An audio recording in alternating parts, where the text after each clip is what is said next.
Mire, ¿usted cuándo conoce a don Koldo García Izaguirre? Bueno, lo conozco, digamos, personalmente o físicamente, al menos en un par de visitas a Navarra, en la campaña interna del partido, lo que llamamos primarias, para la candidatura de Pedro Sánchez a secretario general. Una vez se produjo su dimisión en el año 2016, él vuelve a intentar recuperar la secretaría general y hay una campaña interna larga, de mucha movilización. Yo coordiné aquella campaña con otra compañera, Adriana Lastra. Recorrimos todo el territorio nacional y, por supuesto, Navarra estaba. De hecho, de los primeros actos que se hicieron por España, de los primeros, uno fue en Navarra, en Aldea Nueva del Ebro, algo así. En fin, han salido unas fotos recientemente. Santos Cerdán, que era secretario de organización del partido en Navarra, pues estaba también participando de la campaña de las primarias de modo destacado en el área de organización y allí fue en esta población la primera vez que yo vi a Koldo, ¿no? ¿Estamos hablando de 2016? 2017. 17. Sí. Sí, porque el primer acto lo hicimos en Chirivella, Valencia, en noviembre, el segundo en Asturias era diciembre, con lo cual sí, ya entramos en el 17, pero sería a principios, porque recuerdo además que hacía frío. Por lo tanto, sería a principios del año 17. ¿Lo conoce ahí? ¿No lo conocía con anterioridad? No, porque yo con Navarra, yo soy de Valencia, mi trayectoria política siempre se desenvolvió en Valencia, he sido diputado por Valencia y yo no me movía de ahí. Es cuando yo empiezo a tener, digamos, algún despliegue de acción política nacional, es a partir de esta campaña con Pedro Sánchez. Mire, quería preguntarle... Y luego, la otra vez lo vi en otro acto también de Navarra, siempre en presencia de Santos Cerdán. Bueno, le voy a pedir, don José Luis, como ya le anuncié al principio, todo lo que usted considere relevante y quiera añadir podrá hacerlo al final. Pero ahora intente ceñirse a las preguntas que le vamos a ir formulando.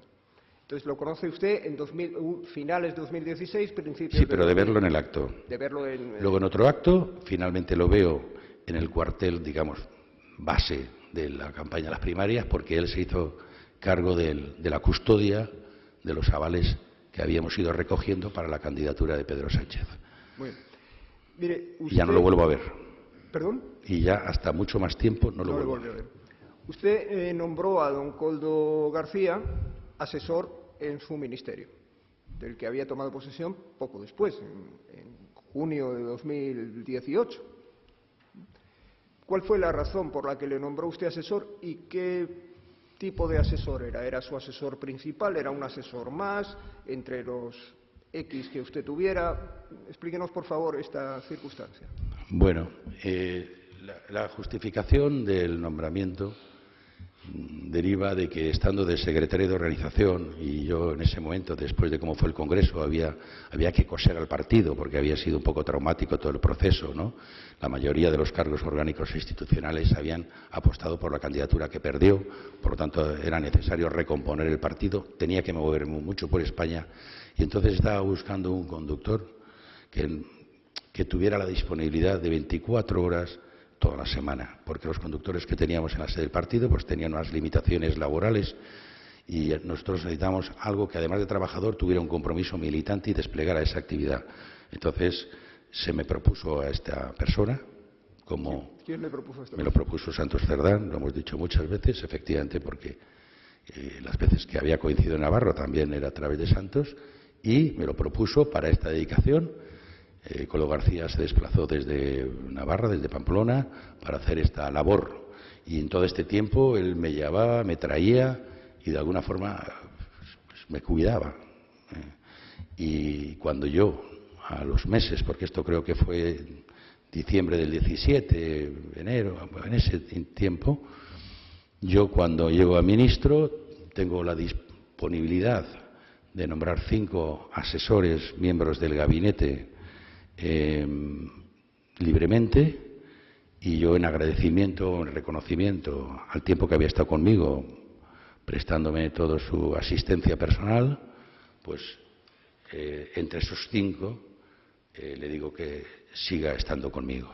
¿Entre esos entonces, 5, sí, como uno más entre esos 5? Bueno, sí, como uno más, porque realmente es para todos el mismo nombramiento y las retribuciones también, y también, digamos, la posición en otros órganos, que luego seguramente me preguntarán por ello, pero cada uno, lógicamente, tiene unas funciones que se le asignan. Los hay que, digamos, estaba más en el ámbito de la comunicación, había otra persona que estaba más en los ámbitos de digamos, determinados actos públicos muy especializados que requerían pues la elaboración de relatos distintos, más especializados.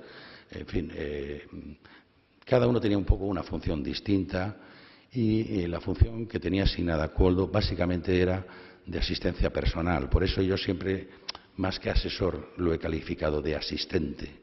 Era la persona, pues, que cuando estamos en el ámbito de lo público con esa intensidad, donde la vida privada no hay espacio para ello, pues cosas que en el día a día uno le dedica algún tiempo o ni siquiera las considera, pero le dedica tiempo, en el ámbito público con las responsabilidades que yo tenía, tanto en el partido como en el ministerio, pues él era la persona pues que me iba a la farmacia, que me suministraba hasta el tabaco.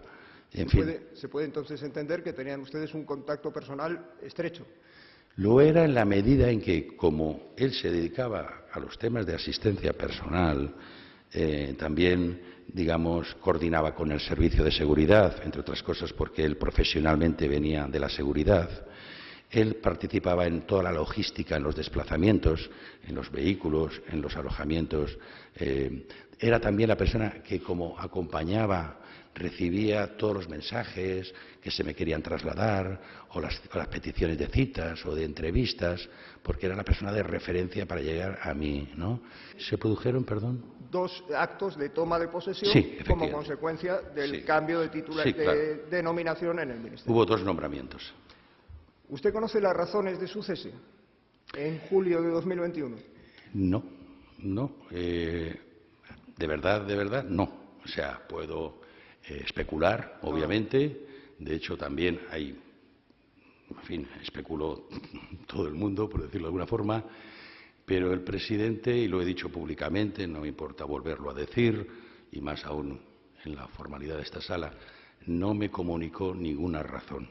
Las que expuso públicamente fueron que quería proceder a un importante cambio en la composición del Gobierno, de hecho lo fue, para impulsar una nueva etapa que superara pues, la crisis de la pandemia y todo, efectivamente, una etapa de mucho desgaste por parte del Gobierno que tuvimos que asumir. Esas son las razones públicas que se han dado, yo no tengo que decir lo contrario. Pero más allá de esto... A nivel privado no me dio ninguna el día en que me citó el presidente en Moncloa para decirme que tras un largo viaje juntos, pues este viaje había concluido. Mire, hay una oferta el día 23 de marzo. Hay varias ofertas, pero hay una de Terraplanet que ofrece 8 millones de mascarillas a 1,35 euros y 7 días de entrega. Álvaro Sánchez Manzanares se lo remite a Koldo, esta oferta, y la pregunta es doble.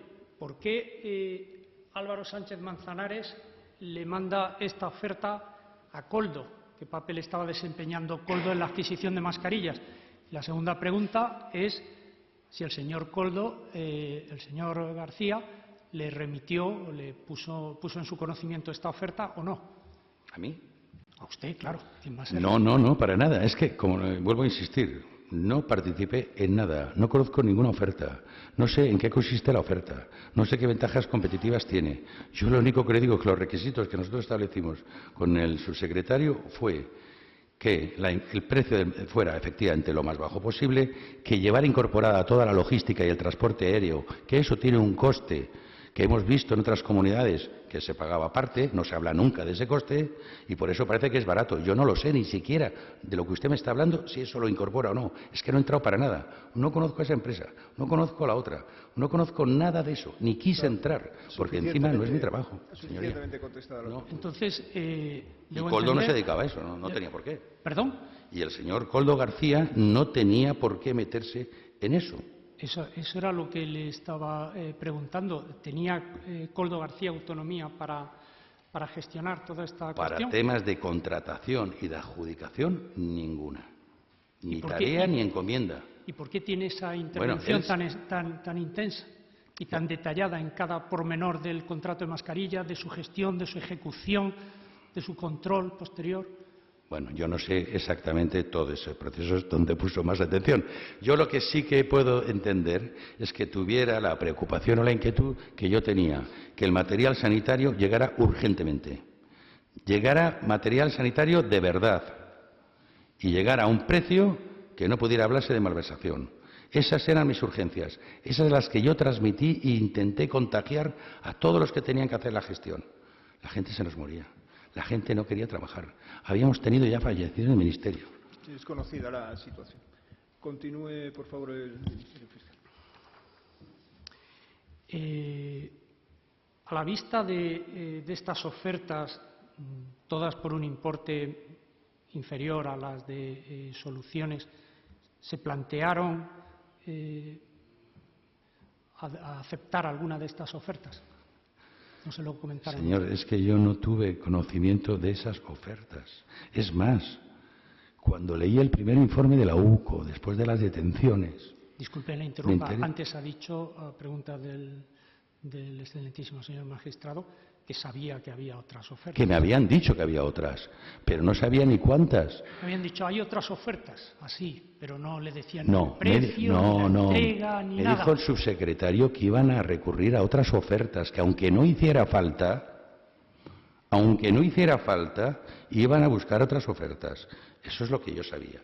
Y luego, a posteriori, me he enterado, incluso en el primer informe leí, que el director general de organización decía que de todas las ofertas parece que la más viable, o en todo caso la más, es esta.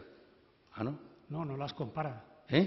Dice la única, la mejor, o probablemente la única, pues es lo que dice. No lo sé, pero dice algo así. En todo caso, la más viable o fiable. La única viable. Bueno. Bien. Pero si llegan más ofertas, señorías, es que no me corresponde a mí. El ministro no se dedica a nada de eso. El ministro no se dedica a recibir ofertas de nada. Pero Koldo sí. Tampoco debe, sí.